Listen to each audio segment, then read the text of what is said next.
Good morning and welcome to the Thursday edition of Let It Be Known. I'm your host, Stacey Brown.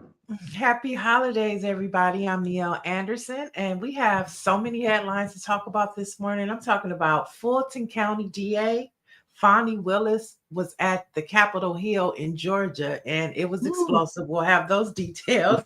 Um, find out which state is re engaging the conversation of reparations, and Hollywood streaming services lack of diversity. We have that and so much more. So much to talk about this morning, Stacey. We definitely do. But let me tell you something, though, first. I really like the color of your top.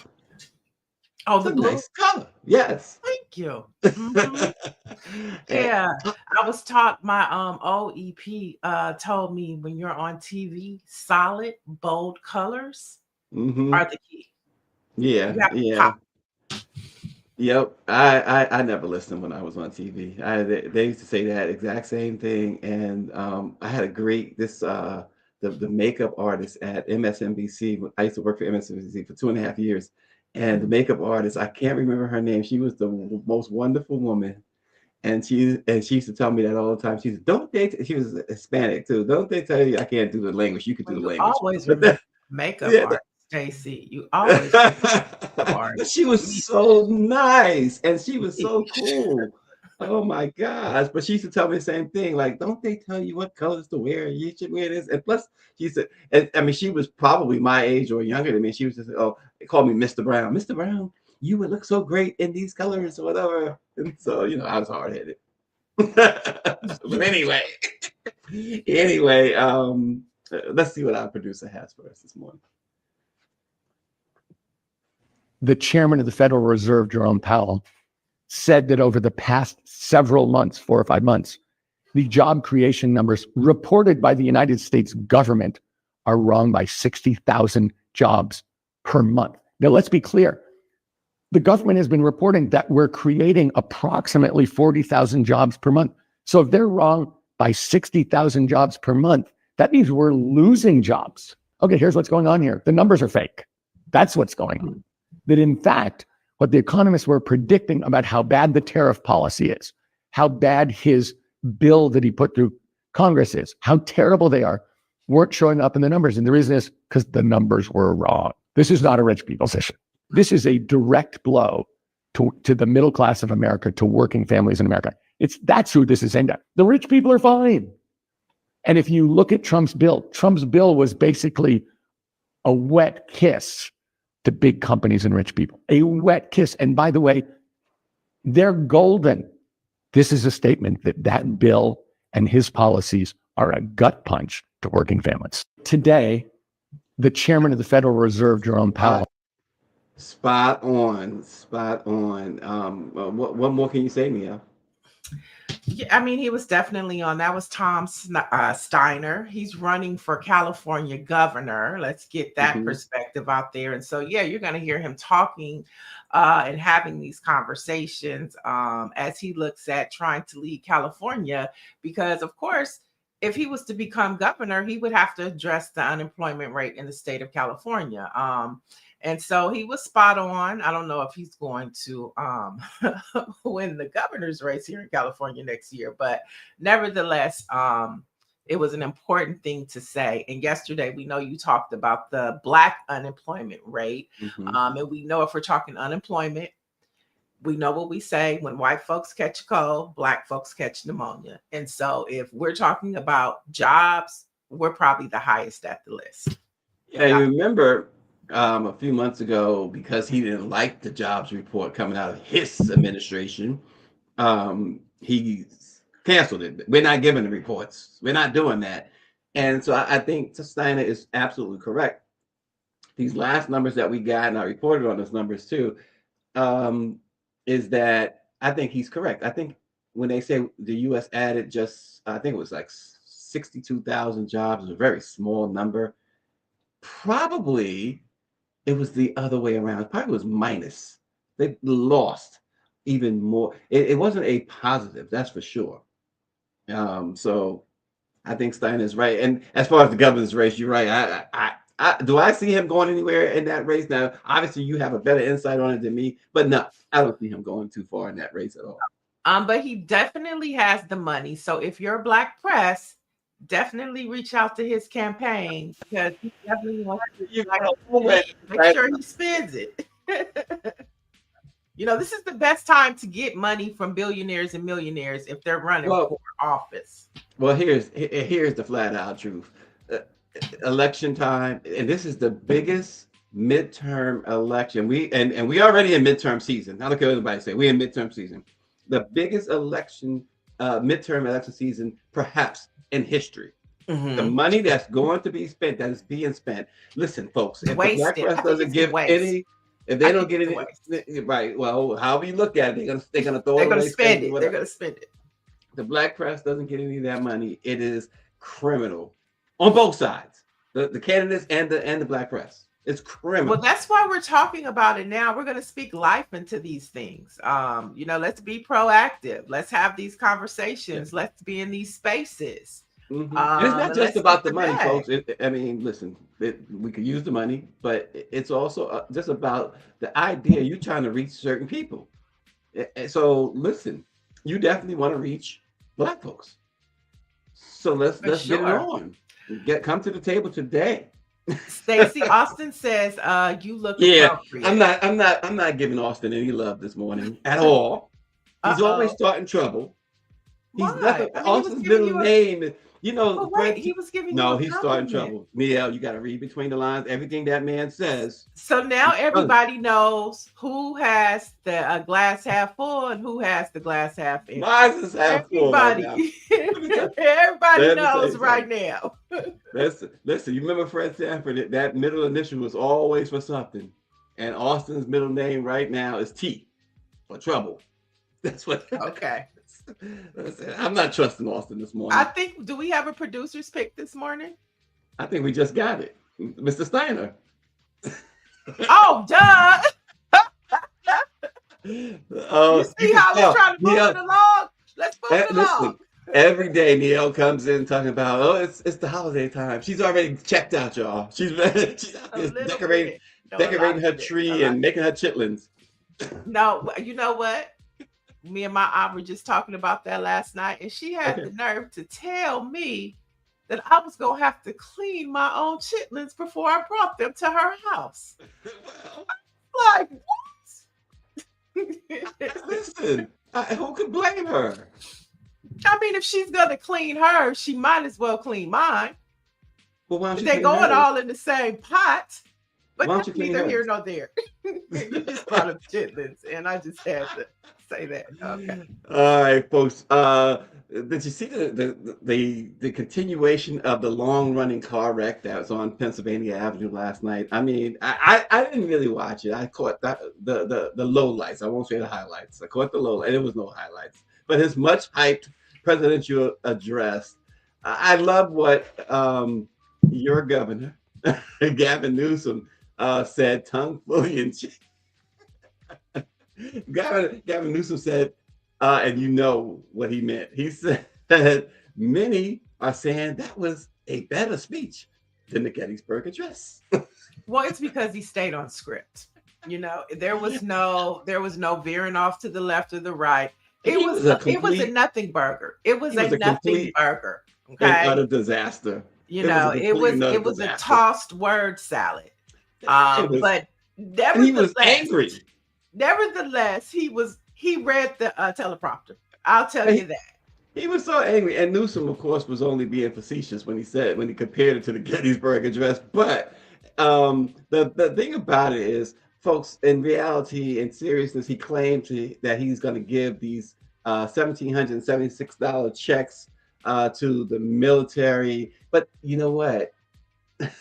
Remember when the girl, the lady handed out those checks? They were blank checks. That's all this amounts to. But Trump, of course, is always scheming. The Supreme Court is basically signaling that they're going to strike down his tariffs. And so what he's going to do, and that's probably going to happen very shortly. And so naturally, his cover is that they're going to strike his tariffs down. Now he can't give them that 1776 check, and so he knows what he's doing. This guy is, or he's maybe diabolical. Or maybe to the point, it was only selected TSA members that received those checks. Let's be clear about that. And he fumbled last night when he actually said that. And he said some military. So you don't know. I believe it's going to be some to get 1,000, but it's not going to get all our men and women of service who serve this country. So it's always the devil in the detail with him. Well, and here's some facts too. He didn't inherit historic inflation. Inflation was 3% when he came into office. This idea that this 400 to 600% drug price cuts is mathematically impossible. This is what he said. He said that he cut it 400 to 600. That's impossible. Grocery prices, he claims, are going down. No, they're going up.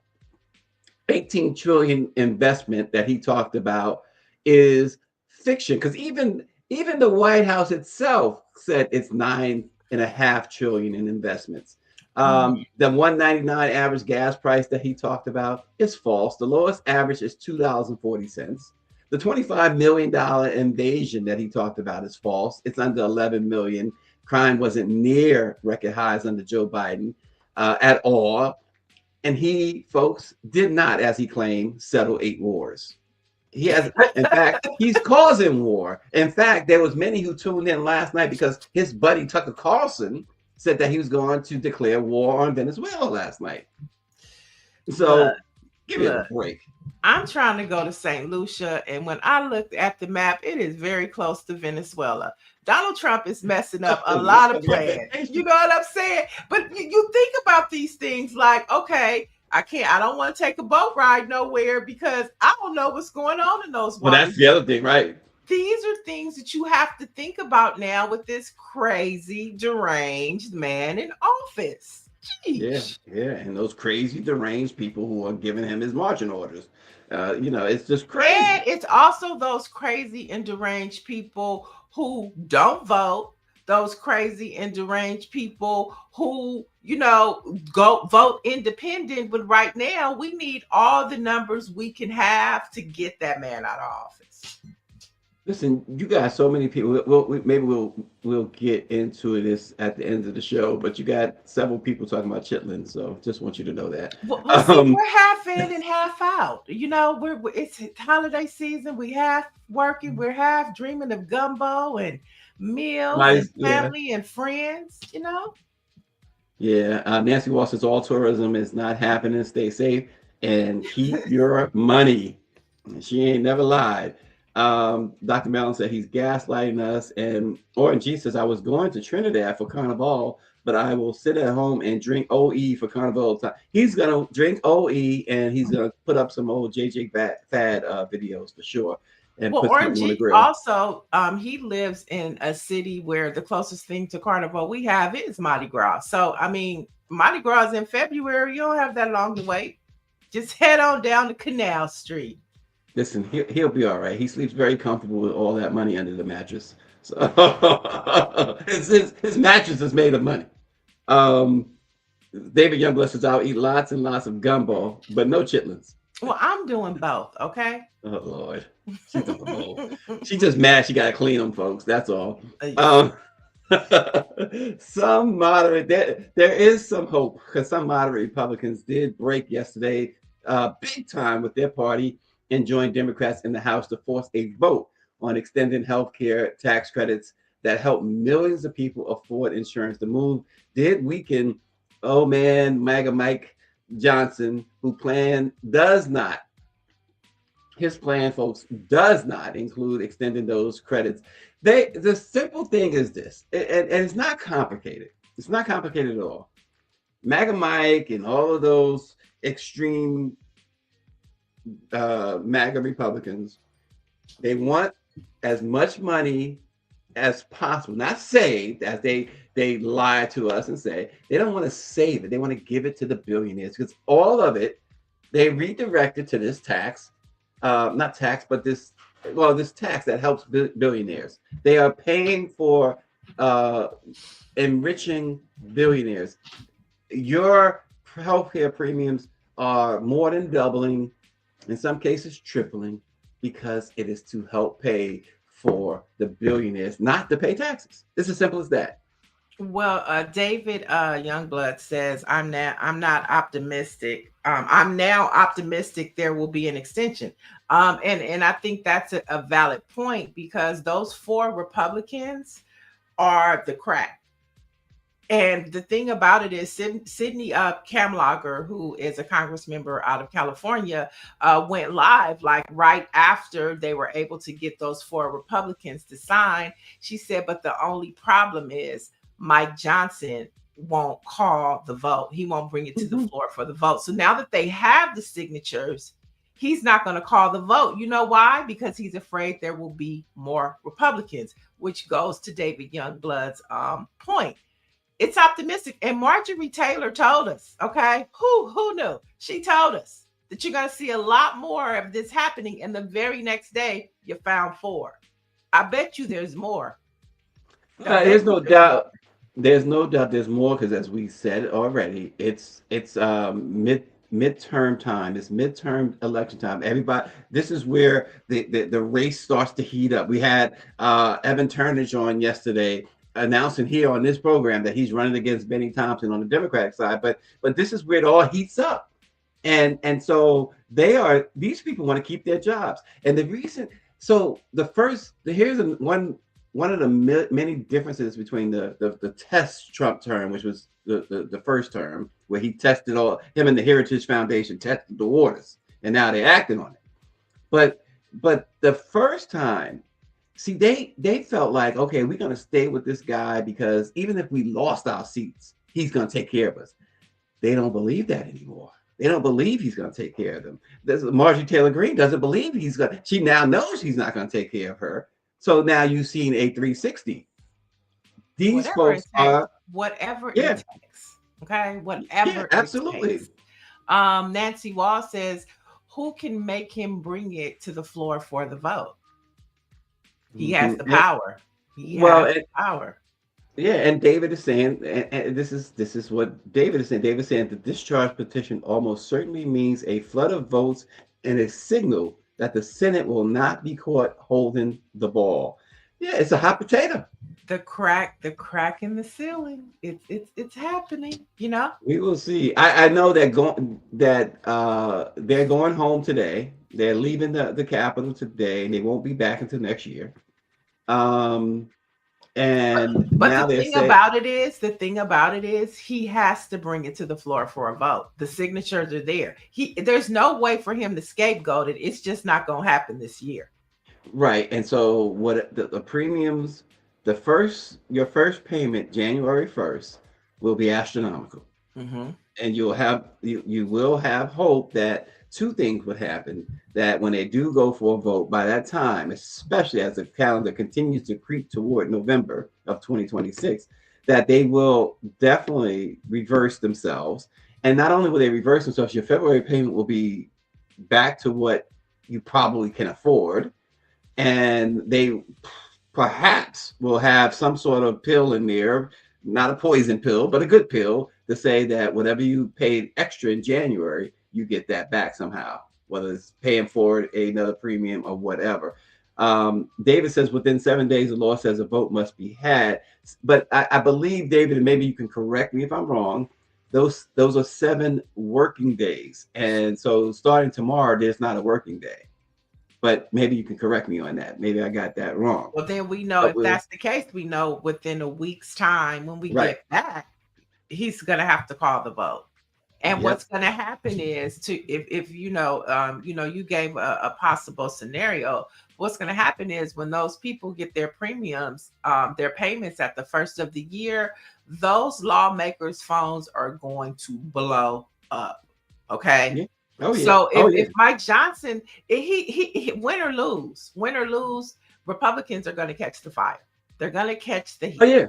Oh, yeah. And they know that. That's what you've been saying. It's right. They know that. And that's why you have the defectors. And I believe, like you said, there's more than just 4. It's a lot more than just 4.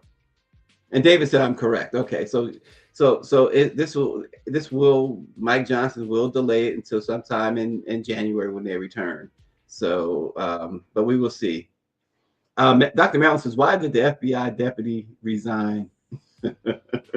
Well, it remains to be seen what the facts are. But well, Donald Trump said that he wanted to go back to doing his show. That's what Donald Trump said. That's what Trump said, right? That's what I said. He It remains to go be back seen. to do his show. Yeah. He wants to get out of that show, right? That failing show. He he is really moving toward getting rid of not just so he's gained control of the networks for the most part, but now Donald Trump wants to take it a little further. He wants to get rid of them, by the way. So we will see. But David says the FBI deputy has seen more than his eyes can handle. That's the appearance that I got. But again, I'm sure we're gonna hear more about it. Just like that Vanity Fair article you talked about yesterday. The stuff comes out. It comes out. Yesterday, folks, this week, something important is happening down in Beaufort County, South Carolina, where a judge is deciding whether to order private landowners to open lock gates that have blocked Gullah Geechee families from reaching a historic cemetery on St. Helena Island. The lawsuit filed in April by the Big House Cemetery Committee and 10 descendants of formerly enslaved people accuses 3 landowners of cutting off the only road the community has used for decades to reach Big House Cemetery. The gates were locked last year without warning, stopping burials, visits, and routine upkeep of graves. So this is an ongoing thing. This is another part of an ongoing situation where these descendants, the Gullah Geechee community is a community of descendants of slaves. They have kept the land that these formerly enslaved Black Americans held. And they have been trying to take their land and do everything to get them out of these territories that they own down in the South. And in this case, we're talking about Beaufort, South Carolina. And so now the latest is they're trying to block them from access to the cemetery where their loved ones are buried. Yeah, this is like the 3rd story within 10 days where we've talked about some place in America where Black people have been, the ancestors have been either disregarded or their loved ones can't get to them. And this is an ongoing conversation that we have to keep amplifying. And it just shows you, like, I mean, where are the lawmakers at? Like, where are the state electeds? Where are the Black ones that can do something about this? Because this is insane. Can you imagine not being able to get to your loved one? It's Christmas time. You might want to take them a tree, some flowers. You just might want to just go, just be around the last place you left them. And you can't get to them? That's cruelty. That's terrorists. That's white folks. That's white men in America. She broke it down. And this again, I'd encourage folks who may not know a lot about the Gullah Geechee community to look them up. It's Denise Roloff Barnes is the one who got me start looking them up maybe about 8 or 9 years ago. And I started doing news articles for Denise at the Washington Informer on the Gullah Geechee community, talking to people down there. And it's real. They're really real. They're people just like you and I, regular people. But you have a community that really holds on tight to their heritage. Yeah, they're distinct. They're very distinct when it comes to the Black experience in America, just like, Creole people. They're a different version of Creole, very colorful, very vibrant place in America for Black folks and rich in Black culture in history, even from the food that you eat. You know what I'm saying? From the walking the land. I read a wonderful book about it years ago. And then if you guys ever watch The Underground, Rose's mama got sold to the Geechee people.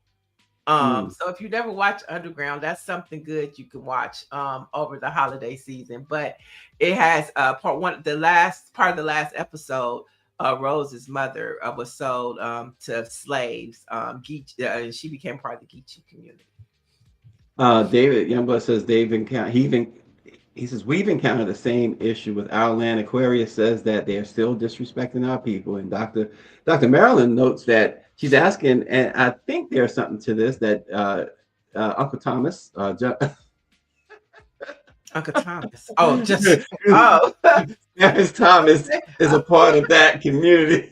Oh, I know they don't blame him. No. he sold his heritage for a taste of the red stew. That's what he did. Red stew. Okay. Carrots, potatoes, and all, huh? Oh my gosh. And David says that this skin is a talisman. I'm not sure what we're talking about, David. What did I miss? he'll inform me, and I'll of course look dumb because I should know.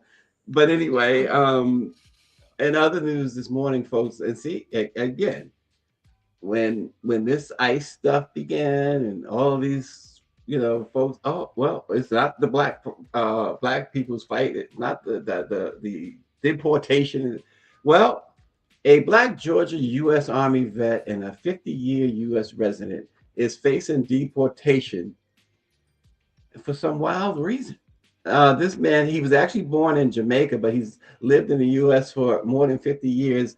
Fought in the army, for the army, I should say.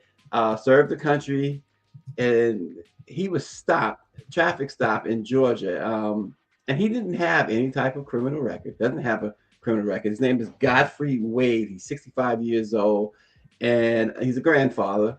Mm-hmm. He spent the past 3 months in immigration detention. He was pulled over by police in Conyers, Georgia, for failing to use his turn signal. And when the authorities discovered that he didn't have a license with him, they took him into custody. And he has been held ever since. This guy has served faithfully in the military, and he was honorably discharged, retired, earned multiple degrees, and he began working as a master tailor and a tennis coach and a chef. And so he's lived a really good life. He spoke to a news outlet down south from the Stewart Detention Center where he's being held. And he said, for 52 years, I've lived in this country and raised my children, worked hard, paid my taxes. And this is the outcome for him right now, waiting to be deported to really who knows where. So where's his attorney? Where's city council? Where's the mayor? Where's the state legislators? What is going on? This sounds so bizarre.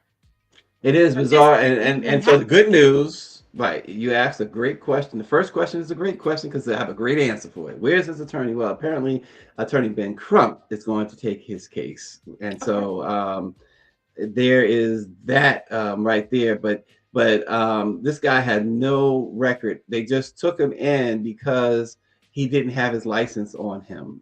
And he told him he had a license. All he had to do is put it in the what you call a computer. But of course, he's a black man.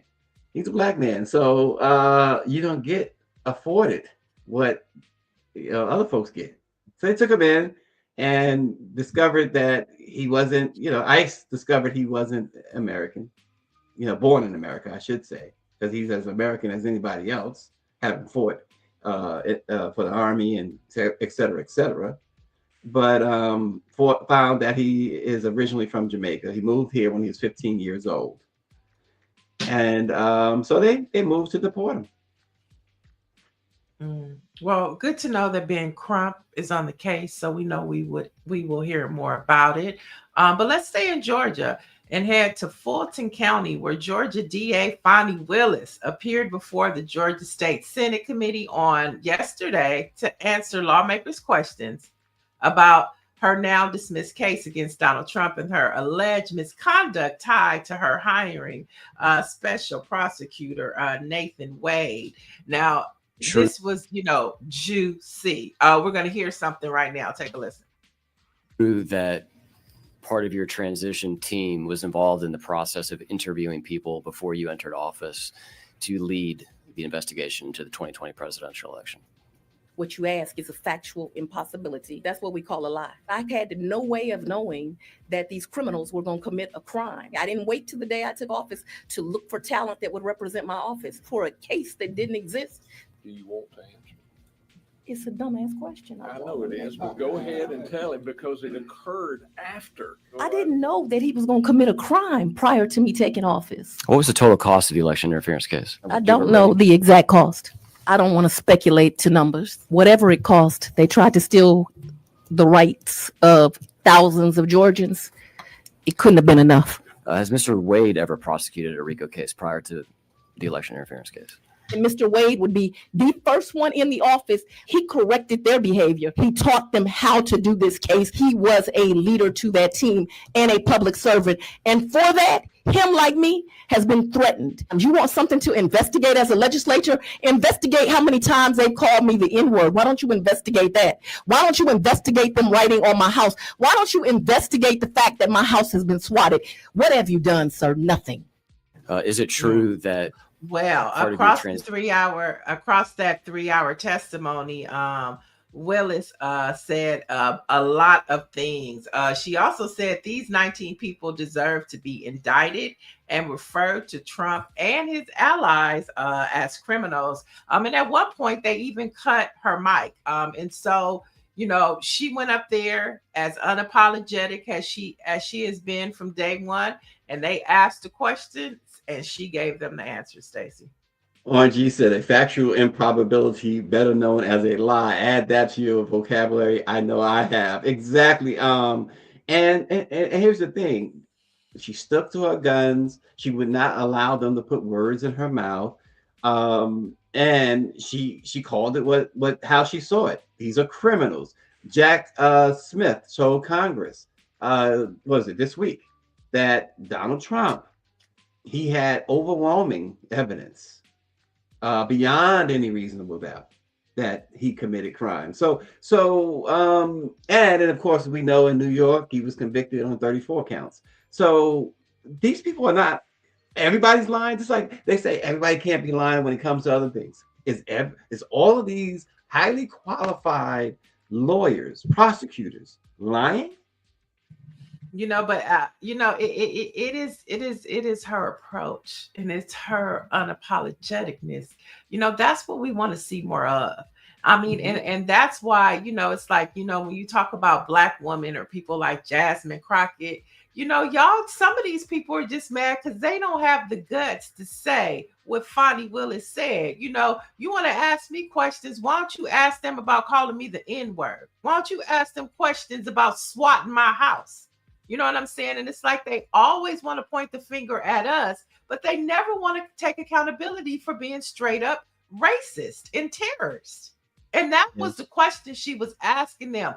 Why don't you ask them about their racism, and why don't you ask them about those terrorism? Those are two important, significant questions, just as important as they think their questions are. But it was crickets. They cut her mic for that. Yeah, and the bottom line is she was just doing her job, and to be attacked so viciously for simply doing what you were put in the position to do is absolutely crazy. Insane. So I bet you they'll think twice before they call her back up for testimony, okay? Because she got the smoke. And in her words, with they dumb ass, okay? With they dumb ass questions. That's what she said. But let's hop over to Maryland lawmakers, where they have voted to create a commission to study potential reparations for slavery. And that's going to override Governor Wes Moore's veto. Now, the commission is set to examine a wide range of potential reparations, including apologies, monetary compensation, property tax, rebates, social services, licensing or permit fee waivers. And those are just among some of the suggestions that sound a lot like the things that California identified in that 1,100-page study that they did for over 2 years. And I think that is why Wes Moore vetoed this particular bill, because he was like, there's enough studies being done across the country. If you want to know the impact, read the studies and let's do some real tangible work. And so I think it's very clear that we understand that when we say he vetoed it. We don't need no more studies. You got to study. 100%. Exactly. This is exactly right. Wes Moore said, enough of the studies. Just where's the check? Let me sign the check instead of a bill. That's pretty much what Wes Moore was saying. Right. That's it. And I, 2 years, scholars, activists, black lawmakers here in California for 2 years, open public hearings, okay? Open to the public. They did all of this assessment, all of this data, 1,100 pages. Read it. It tells you the ways of the impact of slavery, and it also gives you tangible ways to give reparations. You don't need another study. David Youngblood says, legislate for blacks what you've legislated for whites for 400 years. Yeah. I think that says enough. Well, I mean, and I think at this point, if they do a study, it shouldn't be longer than 6 months. It should be an assessment of what other states and other cities across the United States have done. They take in all of that data and come up with some dollars. Let's come up. Let's not take 2 years. Come on, let's get to it. Write the checks. Write the checks. And in more Maryland lawmaker news, history was made as Jocelyn Pena Melnick has been elected as the new Speaker of the Maryland House of Delegates. Now, Melnick is the first Afro-Latino and first immigrant to hold the leadership role. And she says after migrating to the U.S. as a child, her exposure to civil rights and law helped shape her path to public service. So, this is young what leadership looks like right now across the country. And that's what they want to stop. But it ain't stop. There's a lot more to this story that folks should read in the Washington Informer. I heard the Informer, what's his name? Godly. Austin, you still there? What in Prince George's County and Maryland talking about this last week and the things that she did. She could have been speaker before, but for the greater good, she kind of stepped aside. She wasn't quite ready. Well, maybe not ready is not the right word, but it's a lot more that this young lady has done that you don't normally see in politics. And so you talk about somebody who is qualified and will really do a lot in that position. It's this young lady right here. Read the Washington Informer, folks, on this one. This is a really good story. Yeah, well, she is leading. She's in leadership now, and we'll definitely be keeping an eye out for her. And let's head over to an update at the Brown University, the tragedy that happened over there. The USC and Brown game has been canceled, and that's for men's basketball following the deadly shooting at Brown. The Brown University mass shooter remains at large. The shooting has left 2 dead, 9 injured. Classes and exams have all been canceled. And so we just see the ripple effect of pain and tragedy that this has caused. And of course, we talked about earlier, or the question was asked, why did the FBI guy step down? Well, yesterday it was going viral, Stacey. I don't know if you saw it, but they had FBI agents all across the campus taking their feet and scooting the snow from left to right, I guess looking for clues. And they were like, wow. Oh, yeah. Wow. And the thing is, like, at the school, there are cameras everywhere, right? How come we haven't been able to? Well, there was a blind spot. There was a blind spot. There was a blind And there spot. were no cameras. And there was a maybe one of the head the board directors or the chairman or the president of the institution was on the news yesterday, and he was explaining that blind spot and where the cameras were on the other side. And so yeah, there was a blind spot to where there were no cameras. Not the, So all of the crime was committed in the blind spot? That's a great question. I mean, that's a great question.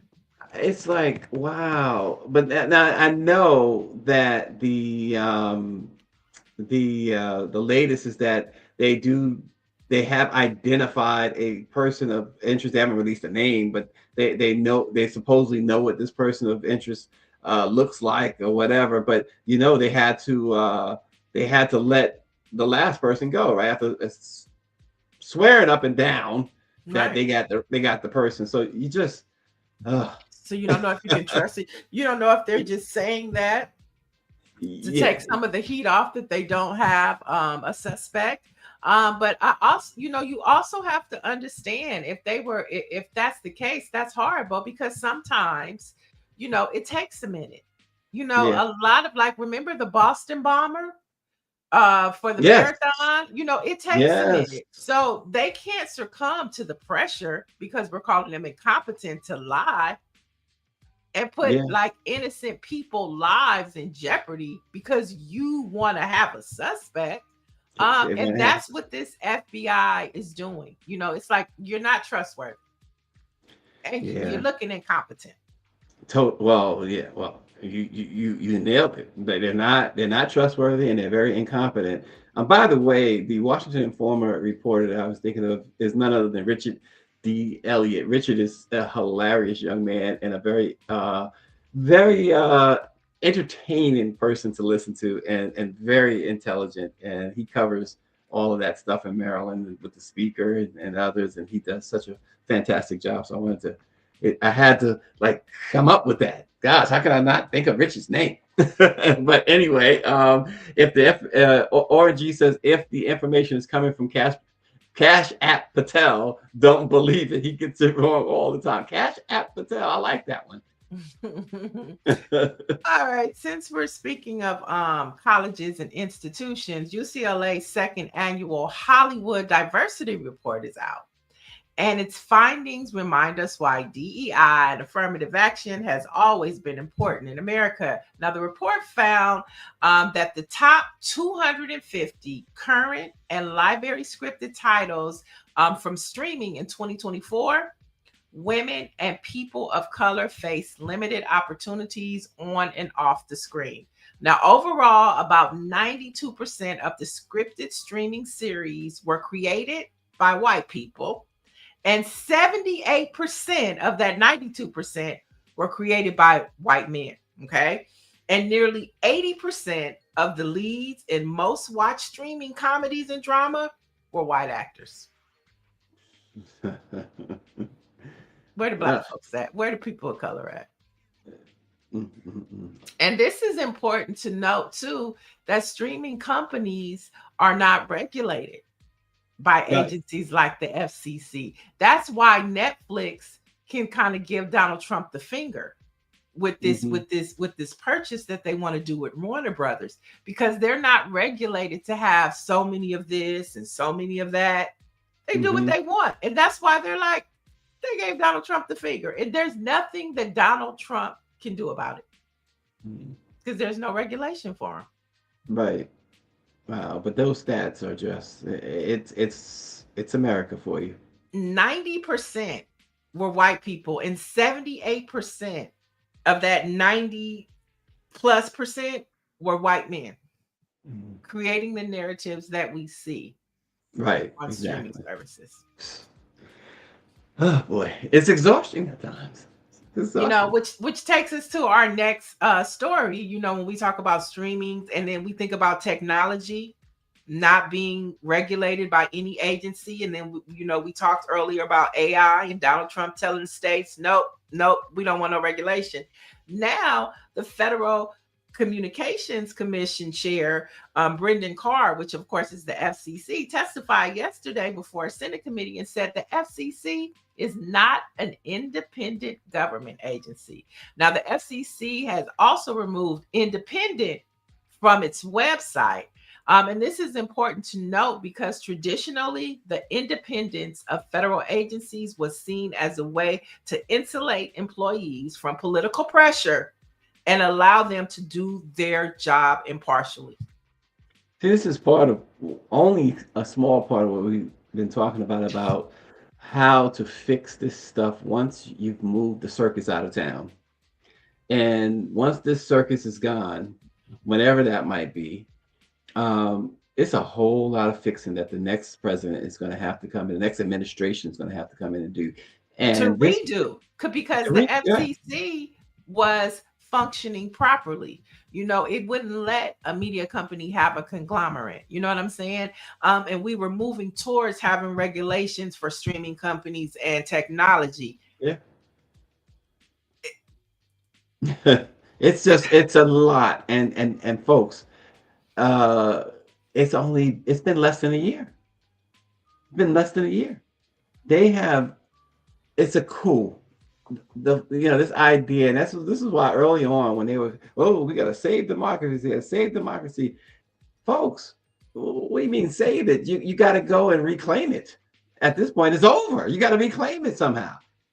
Mm-hmm. There's no saving it. The patient is dead. Yeah, I mean, and make another baby. Yeah, and since we're in the conversation of media, I don't know if you guys have heard, but Rolling Stones bought the Vibe magazine, and because of that merger, it is coming out that many members of the editorial team from Vibe were laid off, leaving those journalists to navigate sudden uncertainty. And we know Vibe magazine was a curation of really Black culture. And then when you think about Rolling Stones, that is really pretty much a white publication that sometimes highlights acceptable Black folks.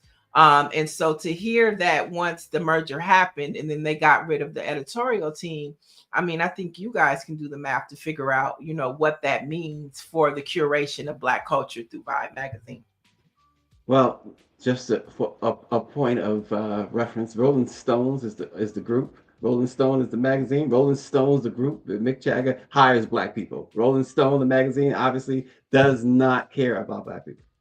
So this is a very important story when we talk about culture, right? Like, we don't really want to gloss over this because remember, listen, all of us on this panel was old enough to remember when Vibe came out and what it meant to the culture and what it also did for those Black journalists, especially hip hop journalists, that it allowed them to elevate to another level. There's nothing wrong with the Source magazine, the Rap a Lot and all of those, those places, but it allowed Kevin Powell, to move into other spaces that they would not have been able to move into as we talk about entertainment.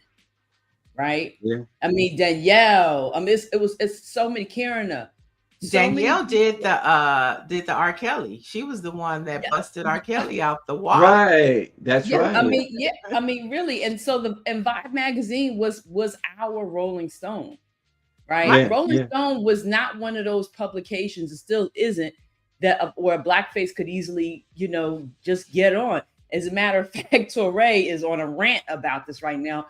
One of the inaccuracies in the documentary, the Diddy documentary, where they talk about Diddy taking away, this opportunity for Biggie, and he worked, he's worked on several stories at the Rolling Stone, but he mentions in his retelling of that story of how much of a challenge it was, and it continues to be, to get Black faces on that magazine. Right. So this merger is like, erasure. Like the Heritage Foundation coming and buying up every Black newspaper in the country. I mean, it's a very serious, conversation that in terms of Vibe magazine, what it was supposed to represent for us and for our generation. Yeah, You don't and see, hear about. Go ahead. Go ahead. Go ahead. No, I was just going to No. say the connection to the FCC, is that they would regulate things like this. Like if there was a problem, you could go to your Congress member and say, like, hey, if these mergers are happening by these predominantly white entities, there should be a certain level of equity that Black folks have in it. If you recall, Maxine Waters was the reason why Diddy got a revote. She's the reason why Magic Johnson got an Aspire network, because these these white corporations were doing all of this. And Maxine Waters said, hey, if you want to acquire this, you have to make space for Black networks. And so this could be an example of why the FCC is important, and it should operate as an independent agency because it provides equality and equity for minorities. And all of this stuff is relative.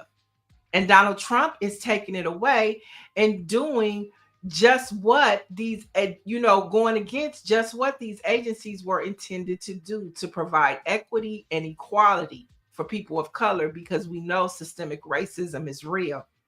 So that's why it's important. Yeah. Couple quick notes. Boya Farah is watching on LinkedIn. Boya is the author of America Made Me a Black Man. He's also a NAACP Image Award nominee. He wrote an essay in the Boston Globe about the Somali immigrants and Donald Trump as it pertains to Boston. So he's inviting us to read that. Oren G says the name Rolling Stone came from the great blues singer Muddy Waters. Mick Jagger used that name in honor of Muddy Waters. Muddy had a phrase in a song, I am a Rolling Stone. That is some great history, Oren G. Yeah. But you know what? I like how they want to say in honor of. No, my dude, you are co-opting our culture. And don't get me wrong, I've enjoyed Mick Jagger. But this is erasure, and we cannot tolerate this. We cannot tolerate it. We need to call it out. I agree 100%.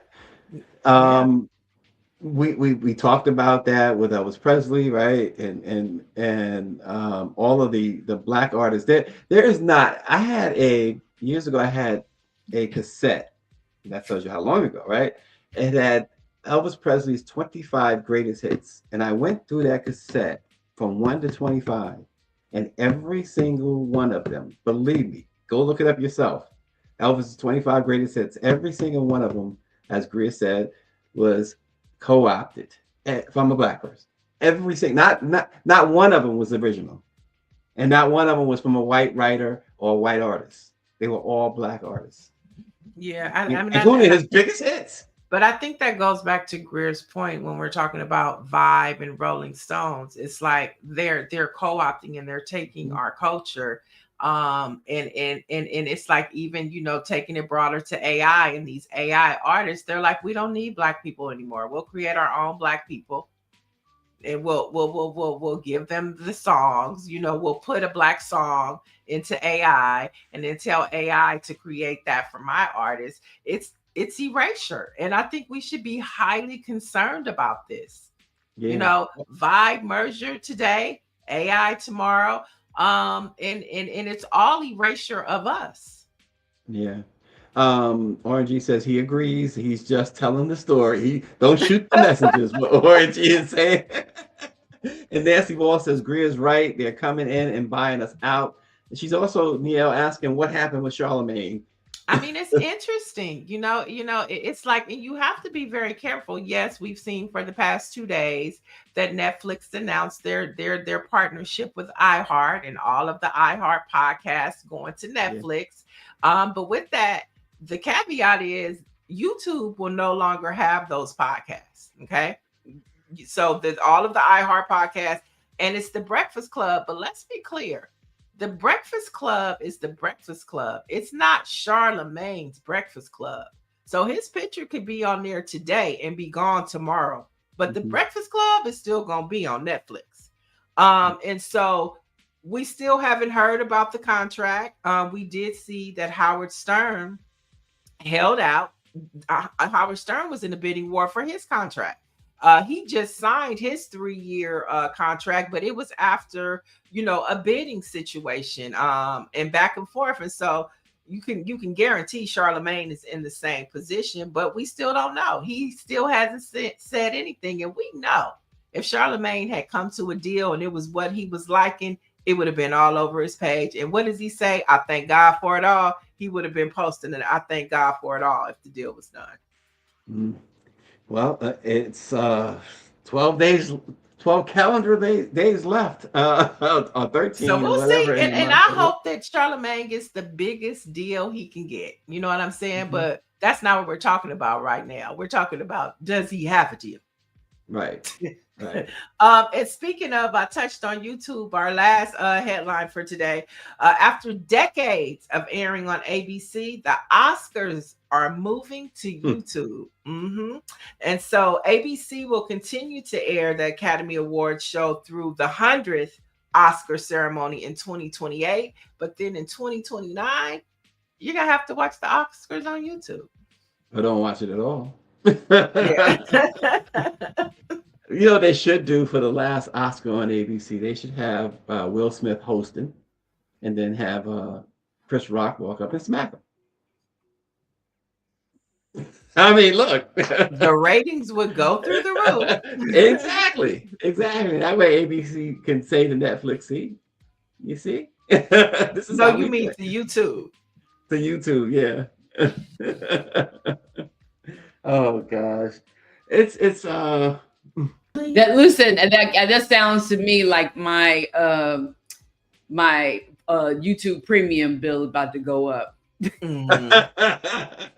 And see, these streaming companies, there's no regulations, y'all. They just free willy-nilly. Free willy-nilly. See, Big Willie style. But look at how but you see, Donald Trump is learning a lesson too, because he can't do anything to Netflix. Remember last week he said he was going to interfere with the merger. And Netflix laughed at him and told their shareholders, ignore them. We got this deal in the bag. Right.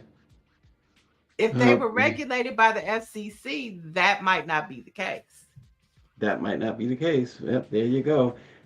Here is some Black history, folks. On this date in 1865, the 13th Amendment to the U.S. Constitution, the amendment that abolished slavery, was declared in effect by then Secretary of State William H. Seward.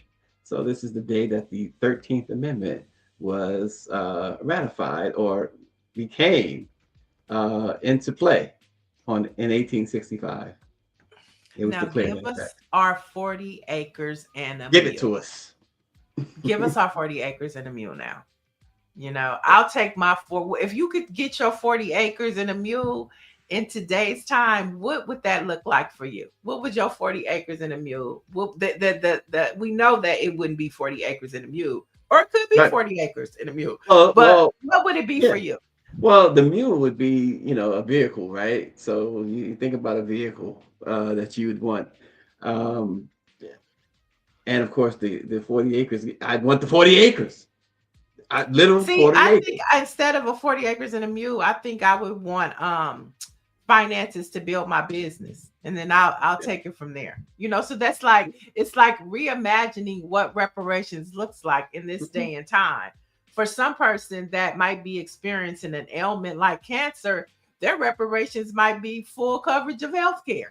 You know what I'm saying? For some, it might be an education. And so it's like, we should be having those conversations too, reimagining what reparations looks like to us in this day and time.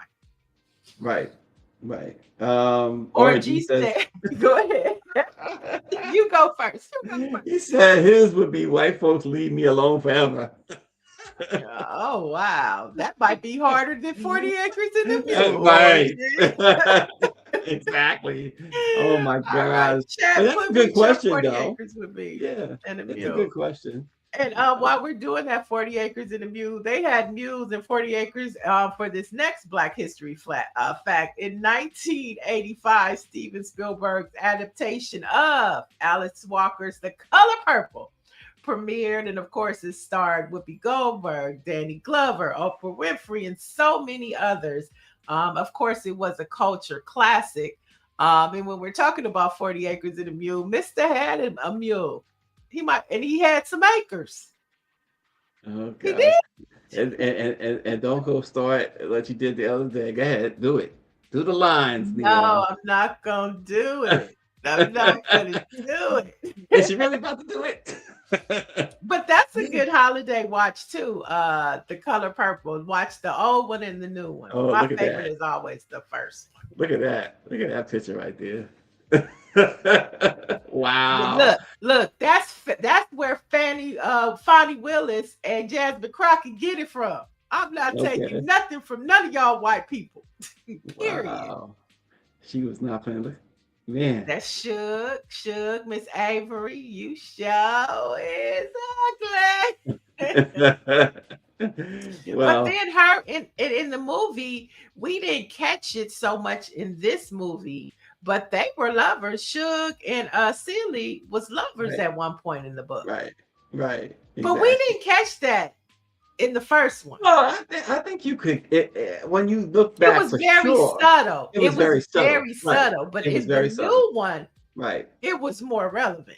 Yeah. I didn't see the new one, but I remember that from the first one, from the original. It was It was very subtly- subtle. Yeah. But if you watch the new one, they had a relationship in the new one. Dr. Marilyn said her 40 acres and a mule would be free education for her son as high as he wants to go and 0 property taxes for her. See? There you go. Oh, wow. That's yeah. Wait. It's got some pushback on your favorite Color Purple there. Lauren Burke's Black Virginia News says that it was the worst movie ever and the worst book ever. Why so? Tell us more. Why do you say that? Look at that. That was the classic scene. I mean, come on. Worst movie ever? She said there is no worse depiction of Black men than in The Color Purple. I think. I mean, was there some truth to it? I mean, that could be somebody's truth. That could have been Alex Walker's grandmama's truth. I mean, I guess Suge's daddy was me too, because she said, I was married now. Goodness grief. But I think that was the criticism at the time, if we all remember. But the reality is that was what it was during that time. You know what I mean? For women, right? I mean, white folks gave their daughters away too. It wasn't just us. It was about economics. You know what I mean? I remember my grandmother telling me a story about a situation that happened with a family member.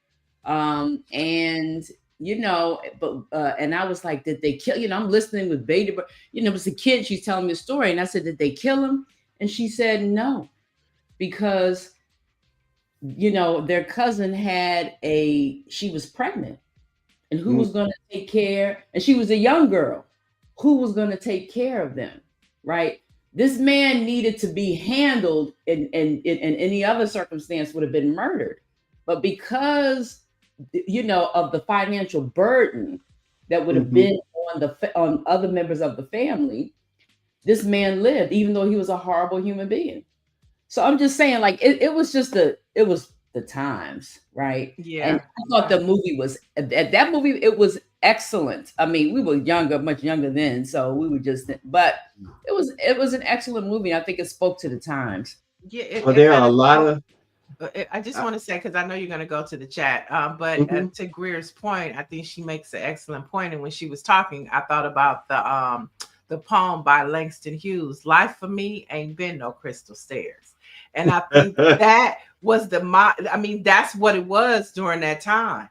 You know, I've had hills to climb and whatever else he said, but life wasn't no crystal stair for none of them. You know, Yeah. Suge probably was the one chasing it and was able to like touch it in the wind, you know, but the rest of them, it was tough. And Well, there are. my grandmother tells stories like that. Like if you talk to you, you Mhm. know, we were blessed. That's why I think Gen X is the best generation because we were able to have those conversations with our grandmothers, and some of us lucky enough to have them with our great grandparents. And so we know. Yeah. Well, there's a bunch of comments, including another answer to your original question we'll get to. Dr. Marilyn says her favorite was Mr.'s grandfather. He was hilarious. Aquarius says she loves the color purple. Again, Black Virginia News says someone's truth could be positive. Michelle Madison says, I'm with Lauren Burke, for real, for real. Aquarius says Mr. was a horrible individual. Destined Forever Stephanie Humphrey says it was a reflection of the time period. And again, Hollywood loves negative depictions of Black men.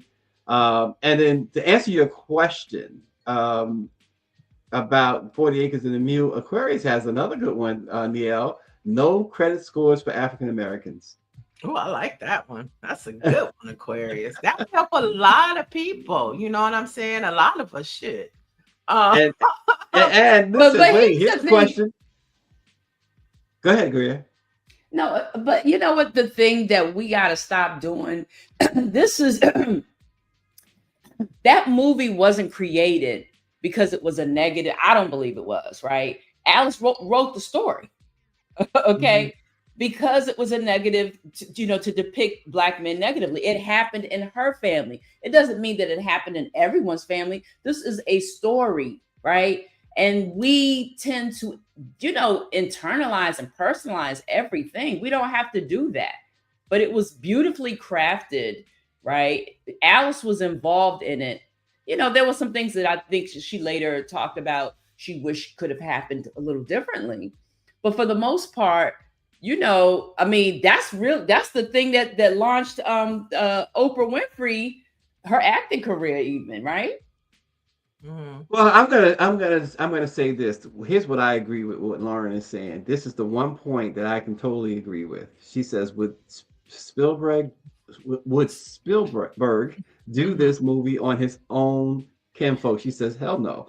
And I think, didn't he do in my- Schindler's List? wait, yeah, but what Yeah, I'm saying, I what was I'm gonna gonna say, wait, what I'm gonna say is the problem that the one problem I share is a Black filmmaker should have done this movie. One did. The second rendition was done by a Black Right. person. And the Spielberg- reality is not have been- also no Black. Spielberg had the cachet to be able to do this film. That part. Wait, you got to remember, we didn't have. This was before we had before Spike Lee. No, that wasn't before Spike Lee. He did that. What's this before? Spike Lee had. He was doing that was a student film. He was not Right. relevant at that time. I And there wouldn't was have won. Spike Lee couldn't have did The Color Purple. Okay, we don't want to he see that couldn't- camera Oh, no, shot. We don't wanna wait, see I'm that not a camera Spike Lee shot. fan. I'm not a Spike Lee fan. I like don't- Spike Lee, but there's this like wasn't two his movies type he's of done I movie. like. This wasn't Yeah. his But- type of movie. Well, no, it wasn't. But what I'm really speaking to at that time, the only person that was in entertainment, right, Mhm. that had the influence in that era might have been Bill Cosby. Now that I think about it, I'm trying to think about him. And Cosby And- never did anything like this. No, this wasn't his Well, steez, and right, he was already well into the Cosby Show type thing. Well, Sidney Poitier as well, though. Or maybe Sidney Poitier. He was No, directing. but Steven Spielberg was the right person. said, He the had right the cachet, Right. and his directing ability. He did Yeah. an amazing job. He did it. I He mean, did and it. I He did an think amazing that job. I think that The Color Purple also had a lot of redemption in it, especially at the end when Celie got the house back. It wasn't from the father, but it was through the lover. And then Mr. did the right thing at the end. There was a redemption quality to this movie, and Right. a full circle moment. I Absolutely. think Alice Walker did a beautiful job. I think Steven Spielberg did a beautiful job and opened up the door for Whoopi Goldberg's, for Yeah. the Oprah Winfrey's, and for the Suge Avery's too.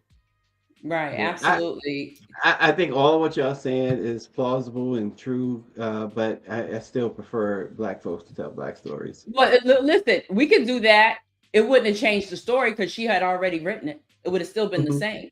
I don't think that, you know what I mean? I mean, this is what happened, right? And if we can understand, if we're able to really allow ourselves to think about the time that it was written and the role that men played, and also the pressure that Black men were under, for this man to be able to even have, you don't really see that. He had land and he had, Mhm. he didn't, it And wasn't so did her. And guess what? So did her And so did mother, her- because remember Yes. that was really her mother's house that Right. the stepdaddy came and took over. But they had their own land too.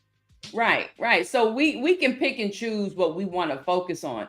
I don't listen. I at the same time, I can make space for those who felt offended by the way that Black men were being depicted in this. But I think that I can step back and look at it and say this was just a story, right? Yeah. It was a And story, look at, right. And look at Whoopi Goldberg's character. She was the dominant force in her relationship. You punch me, you go get a black eye. You know what I'm Right. saying? And I'm just talking about with her husband, not the white interaction that she had. So I think it has so many different layers to it that we all identified with. We love the fact, Suge was the one who said, I'm getting out this country, but she came back home. I mean, it was just so many layers to the classic story. story, right? Mhm. Classic. And I think that if we're going to focus on that, there are young women at that time who experienced trauma, and for A us lot to of- only focus on how this Black man was depicted and not talk about how the trauma that these young women were undergoing and how they overcame it. Like, to me, you know what I mean? That it's a victory story, and so but and it also showed Black independence, because although Yeah. Danny Glover's Mr. was an asshole, he still had his own. God bless the child Right. that's got their own. They had And all all of- these Black people had their own. Yep. The Black man had his own church. Okay. Mhm. Yeah, Yeah. everybody had their own. Amen. Yeah. Amen. Amen. Well, so again, like y'all Even talking Mrs. about, Daddy came up in there with his Sunday go to meeting suit on his but listen, nasty way. but y'all are, you're talking about the bigger picture, right? And the bigger picture in Hollywood, we can't, even though you say that it's misapplied here. The bigger picture is how Black men are depicted in Hollywood, though. One of the bigger pictures, one of the big takeaways is what I'm getting from Lauren, and I can't disagree with that. And I'm saying, absent, if you even want to take The Color Purple out of the equation, one of her points is unmistakable, that the way Hollywood depicts Black men, Black people in general, but particularly Black men, leaves a whole lot to be desired. Oh, 100%. Nobody's arguing. Nobody's arguing that at all. We're talking specifically I'm saying when you pull back all of the layers of what she's saying, I believe that is one thing that you can take away from it, though, for sure, is that how Hollywood depicts Black men is terrible. That's all. Both can be true. Lauren says The Color Purple amplified dysfunctional, crazy behavior.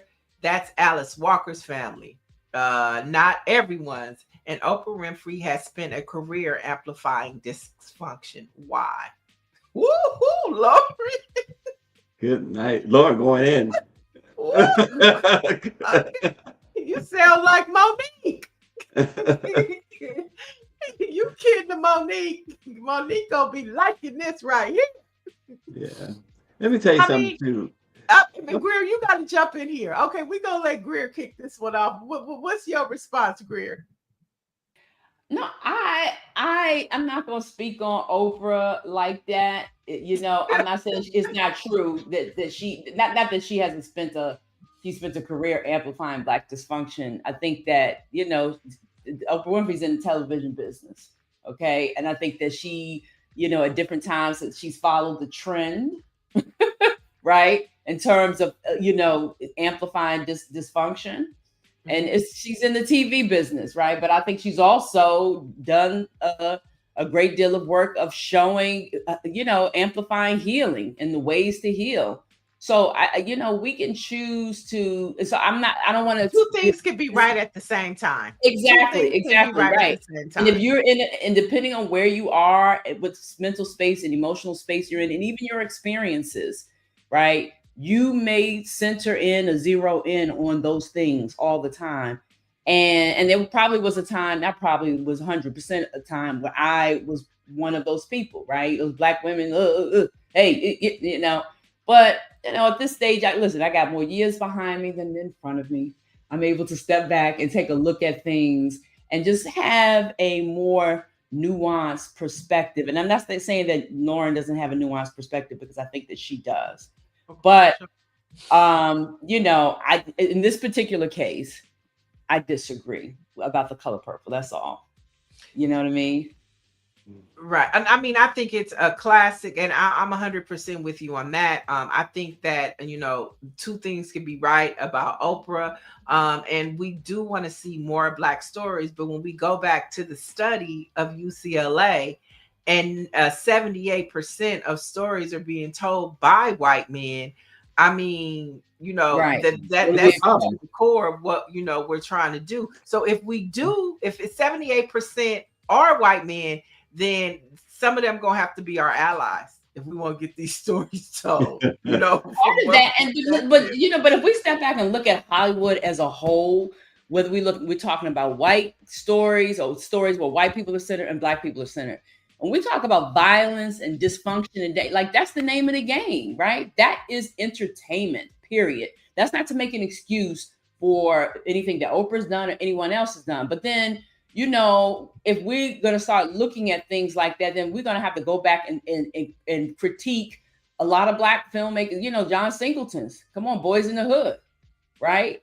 You know what I mean? I mean, there's several ways that you can look at very classic, cult Black movie. And this is a Black movie, right? Made by a Black, director who was sharing an experience, right? And, in that movie, there was gang violence, but it was also the relationship that Black communities have with the police, right? Mm-hmm. It's so many things, you know what I mean? There's so many things that we can look at and pull out. But at the end of the day, it's entertainment. And I'm not saying it's entertainment. Oh, it's just entertainment. I'm saying this is Hollywood.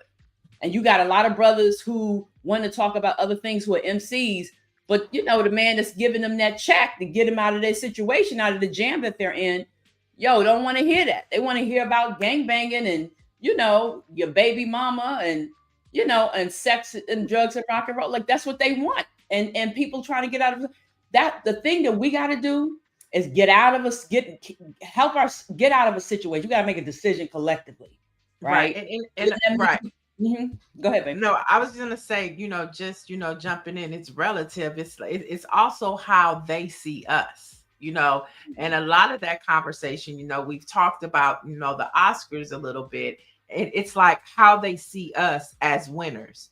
Remember there was huge conversation around Denzel Washington winning for Training Day, and you look at his body of work, right? But he wins for depicting negativity of Black men. You could look at Halle Berry. There was a lot of controversy around the role that she won Best Actress for. She was basically a white man's whore. Mm-hmm. Right. And so, I think it's all relative. I'm going to say this quick before we leave this top. What's his name? This plays Mr. Danny Glover. Danny Glover. He's a Pan-Africanist. He is a Pan-Africanist, right? So, you know what I mean? So when we think about some of the people that played in Color Purple, for instance, we respect their work that they do outside. This man is a Pan-Africanist. He played. And we're talking about our own. You said Pan-Africanist. He has the Pan-African Film Festival. So, just to bring this whole thing full circle, if we want to amplify our Black stories, let's start with supporting our Black Film Festival and the Pan African Film Festival, which is here, which he co-founded with the Pan African Film Festival organizers. It happens every year in February, and if we want to see ourselves depicted in certain spaces and places, we have to support those bodies of work. And that has to happen too. Right. I mean, I think there's criticism about a lot of these things to go around, and just because we're often the victims don't mean we ain't sometimes the victimizer. Let's keep it real. Let's keep it real. I'm just saying, if we're going to do that, we're going to. And the thing that disturbs me is whenever we get in a jam, we're constantly saying, what is somebody going to do? No, what are you going to do? Justin said that last week at Jeezy's thing. At Dr. Wes Bellamy's book thing in Atlanta. She's like, you people always talk about what somebody going to do. What are you going to do? Right. To change the situation, if this is how you feel. I'm not talking about this, but the Color Purple thing, but I'm just saying in general, that's something that we need to work on. I'm not, I can't expect, if I want to see a different film, I can't expect Steven Spielberg to do that. I got to be able to get that money from one of my people if I want to tell the story the way I want it told. You know what I mean? Or I got to come up with the I got to sell some cake. Or Steven Spielberg can be an ally and help you make your movie. Right. Oh, right. He can be an ally like he did in this situation. Right. And oftentimes we haven't been able to move and operate in this country without those allies. Right, so I get it. I respect people's feelings about it. Right. And, but I just have a disagree. And one more, Lauren Burke says Halle Berry and Precious, really Precious is Mama Monique. Monique won an Oscar, but look at the role it was for. Says it all about what Hollywood wants to show when it comes to Black people. Thankfully, Color Purple got no Oscars, Lauren. You cold. You cold. There was some Oscar-worthy acting going on in The Color Purple, Lauren. They asses off in that movie, okay? Oh gosh. I'm sorry. Whoopi Goldberg nailed Celie, okay? She nailed it. Oprah Winfrey nailed it. Danny Glover nailed it. We hated Mr. We hated him. It wasn't even enough that he brought Nettie Hall. We still hated his ass. That's acting. That is some good acting, okay? Yep. Well, anyway, tomorrow the Epstein Files is supposed to come out, so let's get ready. We're gonna have popcorn and coffee tomorrow. But in between time, if anything breaks, we know that Lauren, Stacy, April, Ryan are gonna bring it to us. So be sure to tap in all day to BlackPressUSA.com. We'll see you tomorrow.